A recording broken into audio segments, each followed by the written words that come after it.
Сайн цаана үзэгчтэй 30 баг 30 өдөр нэвтрүүлэг эхэлж байна. Нэвтрүүлгийн платинум ивент тэтгэгч сайн сайхныг санхүүжүүлнэ. Голомт банк студид хөтлөгч болон тайлбарлагч Тулга Нямбаяр нар ажиллаж байна. Орой мэндийг хүргэе. Орой минь.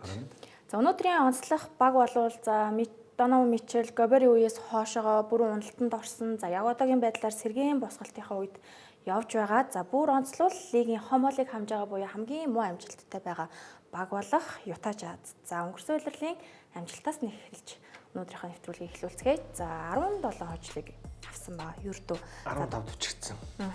За тэгээд довтлооны үзүүлэлтээр 24-т хамгаалтаараа хамгийн сүүлд net рейтингээр 27-д зарим тоглолтынхаа хурдаар бол 5 төвчгдсэн байна. Энэ дээр л залуу баг дээр л харагддаг юм л да угаасаа.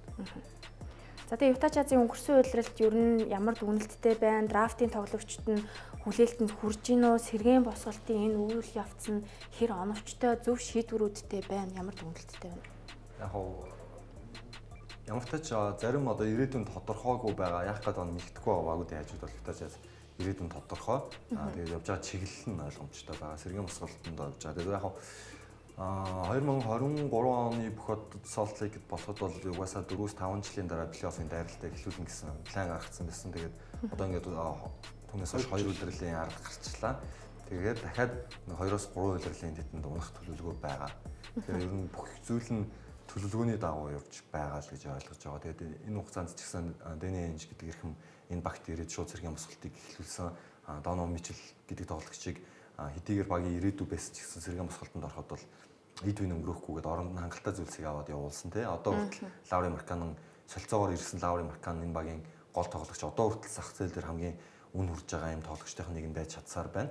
Тэгээд Rudy Gobert бол бүр санаанд оромгүй үн хүргэж явуулж чадсан. Өндөр дүнтэй гэрээнээс салахын хажуугаар 5-р драфтын ирэх авсан гэдэг юм маш сайн. Одоо олон ч драфт ирэхүүд байгаа, өөрсдийнх нь драфт ирэхүүд байгаа. Тэгээд зүгээр яг сонголтуудаас нь хүлээлтэнд маш сайн хүрж эхний удирлаа тоглолцоо дараагийн удирлаас нэг унсан ганц тоглогч нь Walker Kessler л болчиход байгаа гэж тооцвол өөрөөр тийм муу сонголт гэдэг зүйл бас хараахан алга. Тэгээд яг драфтын нэг юм уу хоёроор сонгох бас боломж аз нь гихгүй л байгаад байна. Түүнээс биш өөрсдийнхөө яг сонгох боломжтой нөхцөл байдлууд дээр бол дайггүй багийг тоглогчдыг сонгоод байгаа. Тэгээд энэ унаасаа цэвэрлэгээнүүд дахиад үргэлжилсээр байх. Тэд яг ирээдүй болсон магадгүй дараагийн Donovan Mitchell ирээ олчих юм бол тэгээд тэрний дараагийн жилээс эхлээд плей-оффын дайралтаа игээд эхлэх юм болов. Тийм. Одоо ер нь за 16-аас нэг 21-2 оны хүртэл 6 удирлын багч дандаа хожлын амжилттай буюу хожил нь хожигдлоосоо их ийм байдалтай явж ирсэн. За тэрийн дунд нь 3 удирдал нь бүр 50-аас дээш хожил байгуулж ирсэн. Бүсийг тэргүүлэх хэмжээнд явж ирсэн энэ баг. Одоо ингээд сүүлийн 3-4 удирдалд ерөнхийдөө нөгөө Mitchell, Gobert багийн одоо Bogdanovic гэдэг юм уу, босод Conley гэдэг юм уу тоглогчдоо сольж явуулаад ингээд сэргийн босголтоо эхлүүлээд амжилт бол маш таархан байгаа да. Тэгээ энэ жил ч муу ялгаагүй өнгөрсөн жил шигээл нөхцөл байдал тэднийг бүр нүглээж байгаа баг. За амжилтанд тааруу байгаа нь тэдний төлөвлөгөөний нэг хэсэг шүү дээ. За тэгвэл энэ багийн гол тоглогч Лаури Маркканн за 100 улсын Европын аврах шалруулах тэмцээний үеэр бас Финляндийн шигшээ багийнхаа зүгээс өөрийгөө ямар формт байгааг бол ерөнхийдөө харуулчлаа гэж дүгнэж байна. Энэ тоглогчийн өнгөрсөн удирдалт ер нь ямар дүгнэлттэй байна. За бас харьцангуй цөөхөн тоглолтод оролцсон байгаа. 47 тоглолтод оролцохдоо 19 оноо 5.9 самбар 1.5 дамжуулалтад амжилтжээ. Тэгээ энэ удирдалт гэсэн ер нь нэг юм хүү тоглолтод оролцох бах. Хүнд гэмтэл гэхээс илүүтэйгээр одоо гэмтэх хэрэгслээс сэргийлж энэ Марккантай тоглохоор бас хожчих гээд байдаг тал байдаг. Тэгээд түүнийг заавал тэгж олон минут хөшлүүлээд байх шаардлага байхгүй. Төлөвлөгөөний эсрэг болчих гээд унж байгаа багч нь хожигдмоор байдаг. Ингүүт Маркканн сайн тоглоод заримдаа хожчих гээд байдаг нөхцөл байдал гараад идэг болохоор тэгээд Jazz гэсэн чинь өнгөрсөн л 17 хожил байгуулсан ч гэсэн тэр хожигдсан 65 тоглолтын бараг талд нь ер нь ойрхон тэнцүү өсөлтөнд илүү явж байгаа байрлалдаг ч юм уу тийм төгсөхгүй хажуудаад байсан. Тэрнээс яг таарсан баг болгондоо гэж олон нор уншигдаж хожигдоогүй.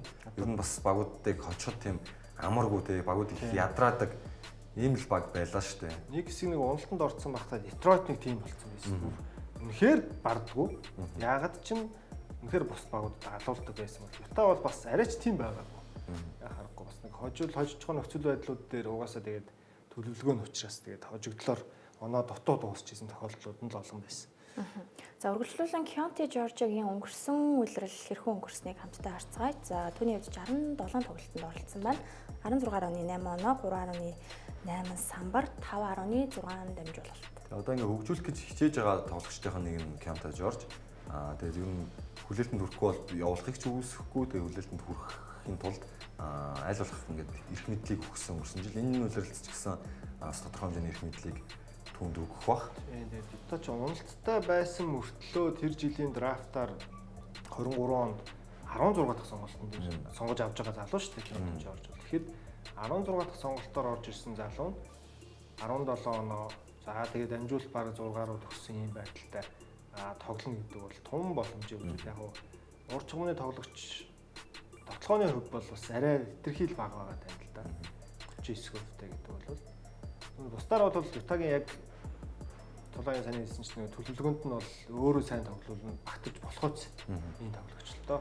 Тэгээ 16-аар сонгосон тоглогчийн статистик үзүүлнэ гэдэг өөрөө яхахгүй сайн үзүүл. Тэгэхээр яг драфтаас тиймж муу сонголт хийхгүй байгаа юм харагдаад. Тэгээ одоо Spurs шиг ч юм уу тийм бас азтай драфтын суглаанд азтай оролцож чадахгүй л байгаа юм л да. Spurs бол бас ховор аз байлаа шүү дээ. Вембиг аваад удаагүй дахиад драфтын 2 дахь сонголт дээр Нарбриг авах эрхмэрхийг авах жишээ. Яг лотери драфт гэхээс илүү тэрний өмнө болдог тэр лотери бол угаасаа яа харахгүй азны асуудал. Тэгээд одоо 1000 сайн менежер байгаад маш сайн багийн удирдлага байгаад тэр суглаан дээр л азгуудчих юм бол тийм төлөвлөгөө нь ингээд хоошлох болчихгоо. Тэгэхээр одоогийн зүгээр тэрэн дээрээ л нэг жоохон азгүй. Одоо өнгөрсөн жил ихэд жишээ нь хамгийн муу амжилт үзүүлсэн 3 багийн нэг болсон мөртлөө драфтын 5-аар сонголт хийх хэрэг авсан ч гэдэг юм. Ингээд энэ чинь бас азгүй нэг талаараа азгүй л байгаагийн шинж олчод байгаа юм л та.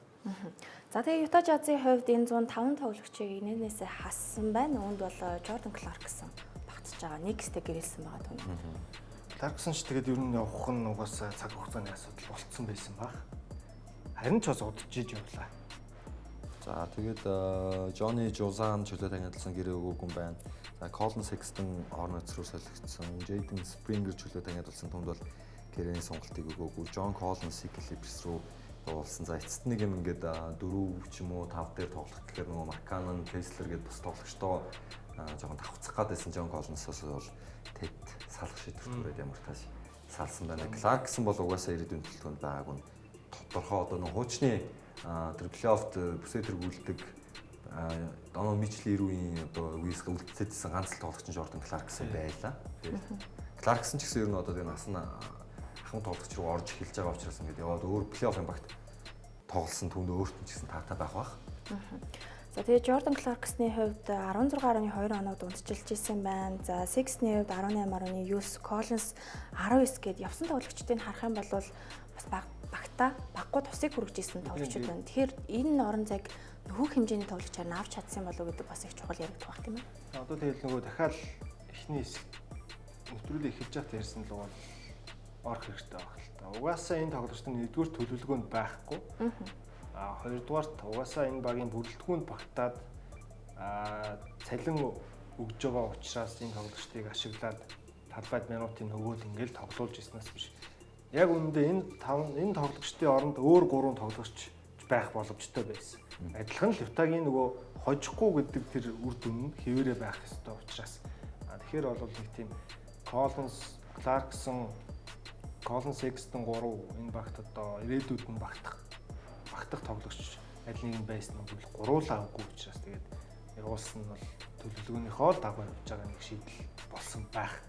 Одоо энэ ч харин одоо залуу жуулж ирэх гэдэг шүү дээ. Тийм. Одоо жишээ нь энэ Jordan Clarkson-ы довтлооны эрх мэдэл Colin Sexton хоёрын тоглолтын арга барил төсөлтөө энэ хоёр тоглогчийн эрх мэдлийг илүү те одоо Keontae George гэдэг өөр бус залуу тоглогчтой өгөөд одоо хөгжлөн тулцсан эдгээр тоглогчтой салах нь угаасаа зөв шийдвэр. Тэгээд эдгээр тоглогчдыг ингээд статистикийн хувьд сайн байгаа нь бас л Ютагийн нэг бодлого шүү дээ. Илүү үн хөргөж байгаа тайлбарлал гайгүй үн үргээд солих боломжийг эрэлхийлж исэн. Тэгээд гурвангийн Jordan Clarkson-ыг тооцвол John Collins, Sexton хоёрыг ингээд солилцоогоор ямар нэгэн бас юм болгоод тоосон алдчихаагүй. Тийм. Драфтын ядаж 2 дугаар тойргийг ирэх яваад ч гэдэг юм уу те. Тийм. Тэгээд дээр нь одоо Ace Bailey-г сонгосон учраас угаасаа John Collins-ийн хэрэг байхгүй. Тийм.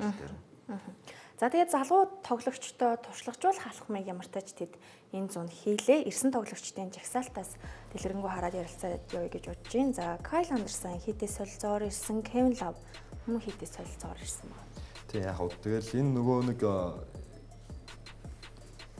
зүгээр төр зурал байх л бас тоглогч. Тийм. Солилцоогоор заавал ингээд цалингийн Сисээ тухайн жилдээ одоо нийт зарцуулах боломжтой цалингийн зэснийхаа бараг 90% гэдэг үлээ дээ. Зарцуулах ёстой. Угаасаа энэ мөнгийг гаргаж явах ёстой. Тэгэхээр тийм л байдлаар өгж байгаа гэх юм хэлтэй. Тэгээ одоо яг ирээдүйд байхгүй. Бараг энэ SBL-ийн хэрвээ яаж тоглох вэ гэдгээс шалтгаална үхээс энэ дунд ер нь яг зүгээр 3 рукийг бол мартаа тийм. Энэ 3 бол хугацаа хэрэгтэй. Тэгэхээр дээдлийн ирдэг туршлагатай 4 тоглогч бол дүүлээ тэгэл ер нь өвөл явахыг ч үгүйсэхгүй тийм. Та бол нэг дамжин өнгөрөх газар нь болох байх. Одоо нэг төвийн тоглогч хэрэгтэй газар бол тэгэл Нуркич Кевин хоёрыг бэлтгээд байж бэлэн байлгаж ийн гэсэн үг. Тэрийг нэг драфт ирэх болгоод авчаа штэ бас. Тэгээд жижиг давтлагч 4 номерын байрал дээр ч гэсэн Кайл Андерсон, Жоржсны хоёр бол плей-оффын багт бас аваад авчихаар тоглогчно штэ. Тэгэхээр одоо энэ тоглогчдыг ер нь өвөл ч юм уу дараа 100 драфт ирэх болгоод тэгэл явуулах байх. За тэгээ Юта Жазын бас нэг анхаарал татж байгаа гол зүйлүүдийн нэг бол драфтын 5 дахь сонголт буюу SBL байгаа. За энэ тоглогчийн хувьд яг драфтын өдөр Жазд сонгогдсондоо жоохон сэтгэл дундуур байгаа юм шиг ярилцлагыг бол өгсөн. Гэхдээ дараа нь үгүй гэдгийг илэрхийлсэн байгаа. Бас багийнхаа онгоцон цугаагүй үйл явдлыг бас тэр та сонирхолтой сонин асуудалтай юм болсон шүү гэдэг. Тэгээ SBL яг нэг юм бас характер тийм зан характерын үед яах нь гэдэг их сонирхолтой асуултын тэмдэгтэй жин ур чадвар нууг нь байгаад байдаг. Тэгээд яг бүр драфтын юм зүгээр хоёроор ч сонгогдно гэж коллежийн хувьлал нь эхэлж байхад үнэлжсэн. Ахлах сургуулийн яг ранкийн дараагаар бол Cooper Flag-ийн ард үнэлэгдчихсэн тоглогч. Тэгээд хоошо тэр дөрөвдөх сонголтын дээр сонгогдоогүй царай нь бол нэлээд барааж ирсэн. Тэгээд ер нь бол унчлаа гэдээ өөрийгөө бодож ирсэн чинь 5-аар сонгогдоод ямар ч Utah Jazz баг түүнийг бол илүү хойш нь унгаахгүйгээр авахыг шийдсэн. Тэгээд яг зөв тусгалжуулагч зөв газар очсон байхыг ч үгүйсэхгүй. Тэгээд яг учраа болоод өөрөө багийнхаа уусаа тоглож чадах юм бол ур чадвар потенциал бийг өгөгдөл тесрэлт тэгээд бүх зүйл түнд байгаа. Тэгээ одоо тэгээд өөрт нь ч гэсэн уг нь бас чинь залуу баг байна. Нэг тийм хожим шаардлагагүй статистикийн төлөө бас тоглож болох үуч. Ийм үлрэл өмнө ирж штэ рүүки үлрэл. Тэгэхээр SBL-ийн хувьд бол хувийн зан характер дээрээ л харин нэг жоохон асуудал зүгээр NBA-д баг гэрээгээ байгуулаагүй байхаас эхлээд харуулад эхэлсэн болохоор тэр нь л юу болох вэ гэж. Түүнээс ур чадвар дээр нь бол нэг тийм хэрэгэлзээд байх зүйл уг нь бол алгал. За Белигийн хувьд скаутын тайлан дээр нь хүртэл цаашааг нь тодтгсон байсан үргэлжлүүлэн та бүхэнд скаутын тайлангийн сонирхуулъя. За SBL бол жигүүрийн гайхалтай ирээдүйтэй тоглогч юм. Түүнд шаардлагатай бүх ур чадвар бие, урт гартай, тесрэлттэй, уян хатан жигд хөдөлгөөнтэй, оноо авах мэдрэмж нь сайн хөгжсөн, 3-аас дундаас холын зан шидэлтүүдэд мэдрэмжтэй гүйцэтгэдэг, хүнд нөхцлөөс оноо авч чаддаг, шахаж хамгаалах чадвартай, ирч хүчтэй тоглогч. За шаардлагатай үед хамгаалтаа нэмэгдүүлж, өрсөлдөгчөө хүнд нөхцөлд оруулж чаддаг, хамгаалагчид түүнтэй хамт үсрэхийг хүсдэггүй. Учир нь түүний үсрэлт нь өөрт нь том даваа талыг авчирдаг гэжээ. За Белид NBA-д утас замналтаа сайн тоглож болоход дутагдж байгаа ганц зүйл нь зан ашин бөгөөд баг зэрэг төлөвшөлт хэрэгтэй гэсэн маань талбай дээр гаргаж буй авир шийдвэр гаргалт нь асуудал болох үе байдгаа гэжээ. Харьцуулсан тоглогч нь Tracy McGrady гэж одоо яг ур чадрын үед үнэхээр гайхалтай тоглогч. Мэдээж одоо McGrady-г манай Монголд бол мэдэхгүй хүн байхгүй.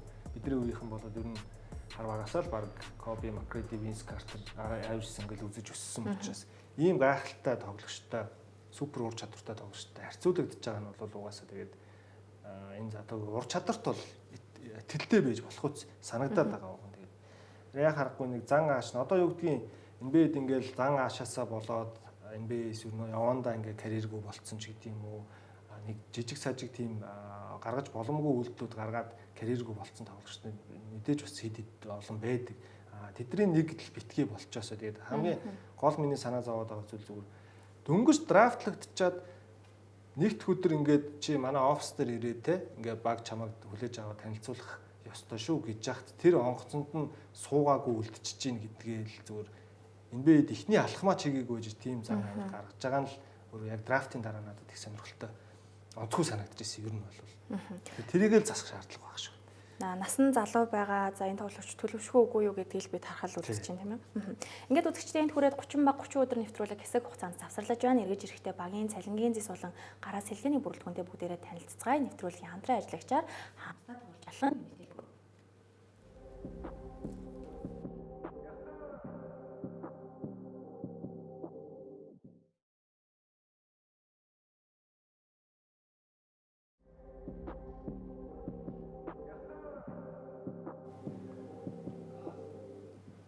Эргэн тавтан морил үзэгчтэй 30 ба 30 өдөр нэвтрүүлэг Юта Жазыг онцлон дугаараа хүргэж байна. Нэвтрүүлгийн хамтран ажиллагчаар хамтдаа төрүүлж болох нь Unitel Group. За үргэлжлүүлэн бүгдээрээ Юта Жаз багийн цалингийн зэстэй танилццгаая. За ердөө 141 сая долларыг цалиндаа зарцуулж байгаа. За тэгээд дараагуудаа одоо ийм амжилттай байгаа баг, бүрэлдэхүүн нь ийм байгаа баг уус нэг ийм хэмжээнд цалин зарцуулах нь бол тодорхой баг. Тэгээд хамгийн гол нь ерөөсөө худалдаач нь Дэни Энж гэдэг хүний л бүх энэ шийдвэрүүд л яваад байна л та. Одоо тэгээд Лаури Марканаас өөр 2 ондоо тоонд цалин авч тоглогч байхгүй. Тэгэхээр чин лигт ийм байгаа баг цор ганц баг байх шүү. Нэг л тоглогч нь 2 ондоо тоонд цалин авч. Бусдын дандаа одоо 2 оронтой гэдэг нь саяар ярьж байгаа шүү дээ. 10-аас доош саяын гэрээтэй тоглогчд байгаа бусд нь. Ганцхан Лаури Маркан л 10-аас дээш саяын гэрээтэй байж шүү дээ. Тэгэхээр одоо Лаури Маркан 40 гаруй сая долларын цалин авч байгаа бол бусад тоглогчид 10 хүрэхгүй сая долларын цалин авч байна да. Руки ойрын хэдэн жил драфтер сонгогдсон тоглогч нар дандаа ихэнх нь бүрдүүлж байгаа. Тэгээд бусд нь ахмад тоглож болохоор аргагүй байна. Одоо SBL багтаа ингээд одоо 3 дэрэмлэг чинь нь бол бараг 2 дэрэмлэг хийж байгаа тоглогч нь шүү дээ. Тий, SBL гэхэд жишээ нь драфтын 1-ээр сонгогдох, 5-аар сонгогдох 2 баталгаат гэрээгээр авах цалин нь бол бас нэлээд ялгаатай шүү дээ. 3-4 байсан ч ялгаатай. Тэгэхээр чин бас SBL-ийн хувьд тэгж драфтын үеэр унсан баг Ютад санхүүгийн талдаа өөрч ашигыг л авч ирж байгаа. Бэлигийн өдөр одоо хэрвээ хүлээлтэндээ үрээд магадгүй нэг жижиг тоглогчдын тоглогчийн байралтай хүндэт байгаа Фили 3-аар авах төлөвлөгөөтэй байсан шүү дээ. Зуны суулралтаас ер нь драфтын байсан. Тэгээд тэр төлөвлөгөөнийхэн дагуу боловсруулах мэдээж бас характерын асуудал байсан. Тэгээд H-comb-ыг авсан ч H-comb өөрөө ер нь их зүтгэлтэй тийм тоглогчийг авсан. Тэгэхээр өөрөөсөө болж ер нь өөрийнх нь драфтын ингээд өөртөө ирэх цалингаа алдсан байгаа байхгүй. Одоо хэрвээ драфтын 3-аар Sixers сонгогдсон бол одоо 2 дахь жилдээ 13 орчим сая долларыг авах байсан гэх бүхэлдэн 3-аас 4 сая долларыг алдагталтай болчихж байгаа байхгүй. Хоёрхан сонголтоор унсахад л. Энэ маргааны 4-5 сая долларыг алдчихж байгаа хаа угаасаа. Тэгэхээр хэдээр сонгогдох вэ гэдэг чинь тэгээ аль багт очих вэ гэдэг хүртэл тоглогчдын үед маш чухал байдаг нь харагдаж байгаа юм л та. За үргэлжлүүлэн бүгдээрээ багийн гараа болон сэлгээний бүрэлдэхүүнийг хамтдаа харцгаая.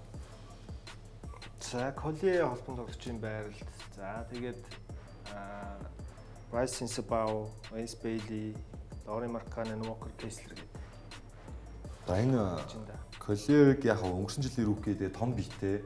За хөдөлгөөн удаанлахаас IQ өндөртэй. Тийм, уг нь яг Кенто Жоржтой тийм Кенто Жоржтой хамт хослуулж гаргаад байсан. Тэгээд Кенто Жорж бас гараа руу зүгээр хахыг үүсэхгүй тийм. Энэ бол улирлын дундуур нөхцлөд л тэгээ шийдэгдээд явах бах. За тэгээд Ace Bailey, Markkanen, Walker Kessler гэл их л нуруулаг сайхан ирээдүйтэй юм л ард шууны гурвал харагдчихсан байна. Тэгээд Kessler бол маш олон баг сонирхож ирсэн өөртөө явуулаагүй. Одоо өмнө нь жоохон унах гадсан. Тэгээд магадгүй энэ үл Kessler-ийг ахаад үнэ үргэж чад явуулахыг ч үгүйсэхгүй. Тий, одоо Walker Kessler-ийг хэрвээ явуулъя гэдэг төлөвлөгөө зүгээр Ютад байгаа бол одоо энэ удирдлагын эхний нэг 3-4 сарыг маш сайн тоглуулах, минут өгөх шаардлагатай байна. Тэгэхгүй бол нөгөө статистик талаас нь харахаар яг тийм багуудын хүлээлтэнд хуучин байсан шигээ бас биш болчиход байна л да яг харахгүй. За сэлгээний бүрэлдэхүүнийг хамтдаа харцгаая. За Кенто Жоржийг урьд шууманда. Тийм өнгөрсөн жил тэгээ нөгөө хожил хэрэггүй байсан учраас л баг Жоржийг сэлгээнээс л илүү ашиглаад байсан баг. Тэгээ дөрөвний тулгаагийн эсэнчлэн гараа руу ч гарах боломжтой л. Уг нь ер нь бол гарааны л холбогч нь байх ёстой л доо. За тэгээ Svi Mykhailiuk байна. Cody Williams-ыг мөн тэдний хувьд бол драфтаар сонгон авсан байгаа. За тэгээ Yusuf Nurkic, Kyle Filipowski гэсэн ийм тоглогч нар гарч байна. Kyle Filipowski удирдлагын 2 дугаар хагасыг бол туунд ажгүй хийж бол чадсан байгаа. За Cody Williams бол J-Dub-ийн дүү тийм. J-Dub-ийн дүү өөрийгөө нэг харуулах боломж байсан болоо тэгээд яг тийм хүлээлтэнд хүрсэн үйл бас өнгөрсөн жил байсангүй. Энэ жил одоо бас яах юм бэ? Энэ залуу дээр бас уг нь хүлээлт байгаад байна. Дахин тэнд авраг болчлоо. Хамгаалтын өндөр дүнтэй гэрээ хийлээ. Тийм. Тэгэхээр одоо уг нь чинь дүү нь бас өөрөөс нь дутгааргүй сайн л гэж үнэлэгдээд байсан шүү дээ. Тэгэхээр Cody Williams дээр бас нэг хүлээлт миний хувьд бол жишээ нь байна. За хамгийн гол нь тэгээд энэ залуу тоглогчдыг дасгалжуулагч хэрхэн хөгжүүлж удирдах вэ? За Will Hard энэ дасгалжуулагч дээр юу ямар дүнэлттэй байдаг вэ? Жазын шинэ залуу тоглогчийг хөгжүүлэх байдал дээр хэд туршлагатай хүн юм бол? Би бол лигийн хамгийн ирээдүйтэй залуу дасгалжуулагчтай нэг гэж хувьдаа үнэлдэг. Will Hard дасгалжуулагчийн яг өөрийнхөө одоо багаа бүрдүүлэл дөнгөж эхэлж байгаа учраас нэг талбай дээр хэрхэн хожил авч ирдэг талаараа бол бидэнд харуулж амжаагүй байгаа. Тэгэхээр зүгээр яг багаа бүрдүүлчих юм бол энэ засгалжуулагчийн потенциал нь бол үнэхээр өндөр юм шиг санагддаг надад. Өндөр байхаас ч аргагүй байх нэг талаар. Ягаад тэгэхээр Грег Попович гэдэг эрхмийн системд ор түүний туслахаар 5 6 жил доор нь их залуу бас. Одоо 37 шүү дээ. 88 оны тасгалжуулагч. Пол хэд хэдэн тоглогчдоос дүү юм байна. Тэнгүүд Попын удирдлага доор тэгж удаан чанагдчихад араас нь Эмэ Одокогийн туслахаар 1 жил ажилласан гэж тэгжиж боосон энэ 22 онд орсон шүү дээ. Тэгээд дэнж ч гэсэн ер нь их нүдтэй ирэх юм л дээ. Зүгээр ш нэг ахлах болгоч. Одоо зүр дасгалжуулагчаар ч гэсэн яг үнэн гэлэхэд туршлагажаал хэллээ л дээ. Одоо ингээ 3 үйлрэл. Одоо 4 төлөрлөө шүү дээ. Төлөвлөгч нь хэрэг чинь. Вил хартыг би ч гэсэн ялгаагүй. Ер нь лигийн хамгийн ирээдүйтэй ийм мундаг засгалжуулагч болох одоо яг орчин цагт бол бас нэг сагсан бүгд NBA нэг шинэ өнгө төрхийг оруулж ирэх боломжтой юм засгалжуулагчдын нэг бол яг харахгүй Вил хартыг баг. Тэгэхээр арай л зүгээр багийн нөгөө төлөвлөгөө нь л хожихгүй байгаа болохоос дахиад энэ засгалжуулагчтай 3 жил яваа тэрний араас нөгөө плей-оффын баг болоод ирэхийн цагт бол хүмүүсийн бас нэг бодол арай өөрчлөгдөх байх. Угсаа Вил харт дээр бол тис өөр ийм тоглолтын арга барилыг багтаа суулгаж тоглох гэж найдаж байгаа. За баярлалаа. Ингээд Юта Жазаас бол үзэгчдийн фэнүүдийн зүгээс бол залуу тоглогчдын өсөн дэвшилтийг за бас драфтын сонголт хэр хүлээлтэнд хүрэх вэ гэдгийг бид харах нь. За харин хожлын хувьд бол яг л өнгөрсөн улирлынхтай адил ийм улирал болно гэсэн дүгнэлттэй байгаа юм тийм үү. За баярлалаа. Ингээд үзэгчдээ энд хүрээд 30 баг 30 өдөр нэвтрүүлэг өндөрлөж байна. Нэвтрүүлгийн платинум ивент тэтгэгч сайн сайхныг санхүүжүүлэн голомт банк байлаа. Дараагийн дугаараар уулзцгаая. Баяртай үзэгчдээ. Баяртай.